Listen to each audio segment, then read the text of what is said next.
If you keep up your present disciplines and keep up the present pace that you're on, where will you be in 5 years?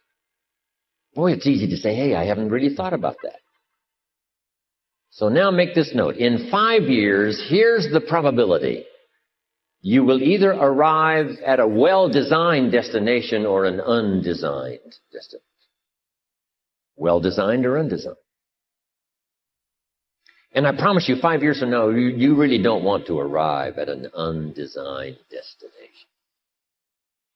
Because you may very well wind up wearing what you don't want to wear, driving what you don't want to drive, living where you don't want to live, maybe doing what you don't want to do. Simply because you didn't design a better destination. Neglect starts as an infection. And if you don't take care of it, it becomes a disease. And one neglect leads to another.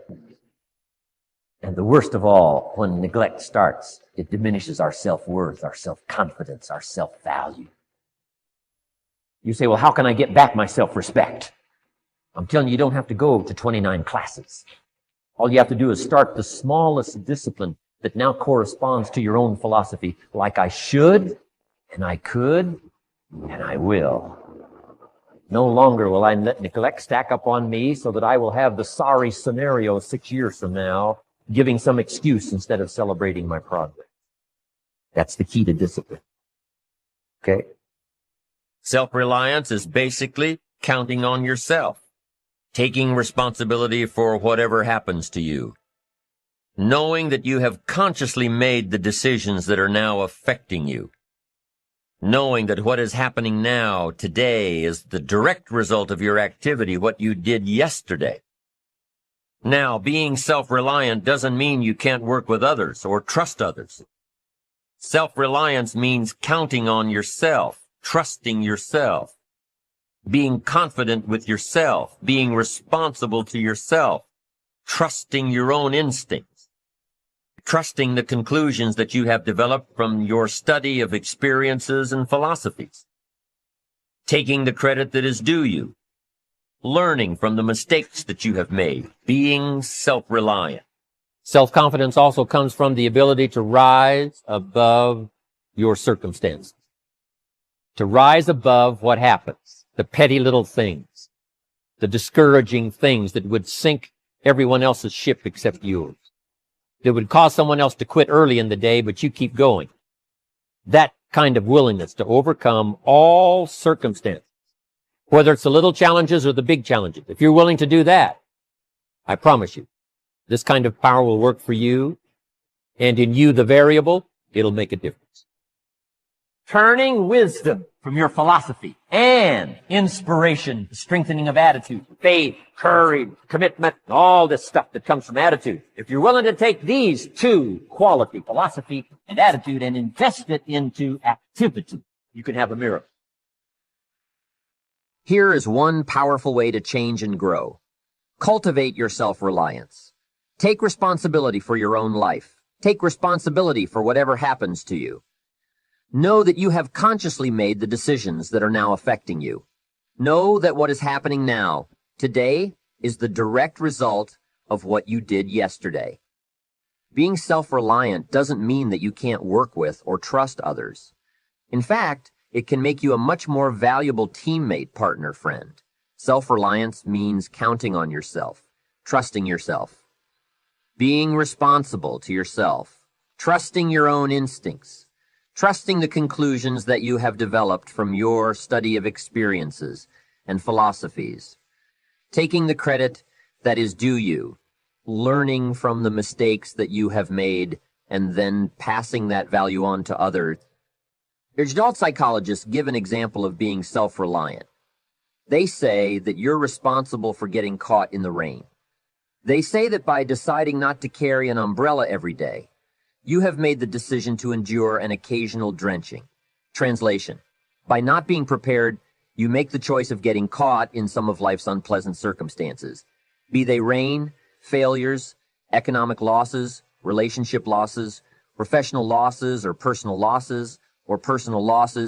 By not being prepared, by not thinking ahead, you have made your choice. Here's the other side of it. By being prepared, you increase your chances of success. You increase the likelihood of seizing opportunities when they come your way, of being ready within yourself to take advantage of once-in-a-lifetime situations. Some people tend to blame others for their mistakes and failures. They will say, "It's not my fault the report isn't done, so didn't do their part." Of course, it's your fault. It's your report, too. It's your responsibility to see that everyone you delegated work to does their part. You can't control what others around you do, but it's in your own enlightened self-interest that you stay on top of things, especially if those things are going to affect your future. Do you think your boss cares that John didn't do his part? Do you think he sees John as the bad guy? Of course not. All he sees is the bottom line. The report isn't done. Be responsible for the things that affect you. You can make sure you're more responsible by checking in with those people who are working with you, the people who make up your team. You can be more responsible by saying, "Hey, John, how are you doing with your part? Do you need some help? Can we put somebody else in here to help you finish?" If John consistently doesn't handle his part, you've got to replace him. If he isn't doing his share, you've got to find somebody who will. Or what? It will negatively affect you. You can't wake up the morning the project is due hoping and wishing that John has done his part. You've got to be responsible because it's going to affect your career too. My approach for a better future, very early on in my career, was to just go through the day with my fingers crossed. I used to say something like, "I sure hope things will change for the better." Then I found something out. They're not going to change unless I change. It's the same for you. You can't put it on someone else. You can't hope that someone else will change it for you. You need to take responsibility. You can't change the circumstances or the seasons or the wind, but you can change your reading habits. You can change whether or not you go for the skills. Burn the midnight oil. Turn yourself around. Multiply your value by 2, 3, 5, or 10 that you have control of. You don't have control over the constellations, but you do have control over whether or not you go to night school, take adult classes, and learn some new skills. If you don't do it, that's your fault. You've got to take personal responsibility. You've got to be self-reliant. How do you know when you're successful? Do you have to be a millionaire? No. All we ask of you is that you earn all you possibly can. If you earn $10,000 a year, and that's the best you can do, that's enough. God and everything else will see to it that you're okay. The key is to just do the best you can. If it's $10,000 a year, wonderful. If it's $100,000 a year, wonderful. If it's $1 million a year, wonderful. It doesn't matter whether you earn $10,000 a year or $1 million a year, as long as you've done the best you possibly can. The essence of life is growth. It is doing the best you possibly can. Here's what is interesting. Humans are the only life form that will do less than they possibly can. Humans are the only life form that will settle for less. All other life forms, except human beings, strive to their maximum capacity. How tall will a tree grow? As tall as it possibly can. You've never heard of a tree growing half as high as it could. No. Trees don't grow half. Trees send their roots down as deep as possible. They stretch their limbs up as high as possible and produce every leaf and every fruit possible. As a matter of fact, you've never heard of a human growing halfway physically. That is, we keep growing until we're done. It's genetically coded. That's a part of life that we can't control. It's the growing of our minds that we can control, but we tend to neglect this. It tends to get away from us. All life forms inherently strive toward their maximum potential, except human beings. Why wouldn't we strive to become all we can be, to fulfill our potentials? Because we have been given the dignity of choice. It makes us different than alligators and trees and birds. The dignity of choice makes us different than all other life forms. And here's the choice: to become part of what we could be, enough to get by, or to become all that we can be. My best advice for you is to choose the all. Earn all you can. Make all the friends you can. Read as many books as you can. Develop as many skills as you can. See and do as much as possible. Make as much fortune as possible. Give as much of it away as possible. Strive for the maximum. There's no life like it. I'm telling you, since I've gotten on track. I've never looked back. Pick up the challenge. Go for it. When you're focusing on growth, it's easy to do all you can. It's easy to succeed. It's easy to have financial freedom. The more you do, the more you get. Here's what I think would be a pitiful scenario. If your income grew and you didn't grow. When your income takes some jumps, it's vital that you quickly grow up to where your income is. Why? Because otherwise, your income will soon come back to where you are. Somebody once said, if someone hands you $1 million, it's best you become a millionaire, so you get to keep the money. I'm telling you, success doesn't want to hang around an incompetent person. The problem with winning the lottery is the lack of self-development the person has gone through to be able to master and keep the money. The fortune is bigger than the person, rather than the person being bigger than the fortune. If you're a parent, use the challenge of parenting to personally grow. See what you can become. If you want to reach your children, you can't lack stories and illustrations. You can't lack wisdom and power. And the only way you can become the best kind of parent is by personal development, becoming better than you are, stronger than you are, wiser than you are. You are growing so that your investment grows. As your children grow, you grow. Your power grows. Your influence grows.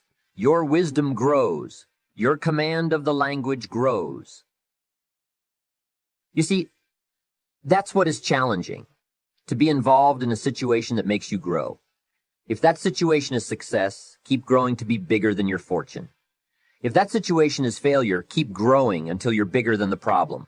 Keep growing, keep becoming. There are 4 ifs in the area of growth and change that make life worthwhile. First, life is worthwhile if you learn. There is nothing worse than being stupid. Learn from your personal experiences. Learn from other people's experiences. Second, life is worthwhile if you try. You've got to take what you've learned and see if you can try your hand at it. Somebody says, you can't try, you have to do. No, you have to try. I put the bar up 2 feet and asked the kids, who can jump 2 feet? I can, some say. I can't, some say. I don't know, some say. How are they going to know? They've got to try.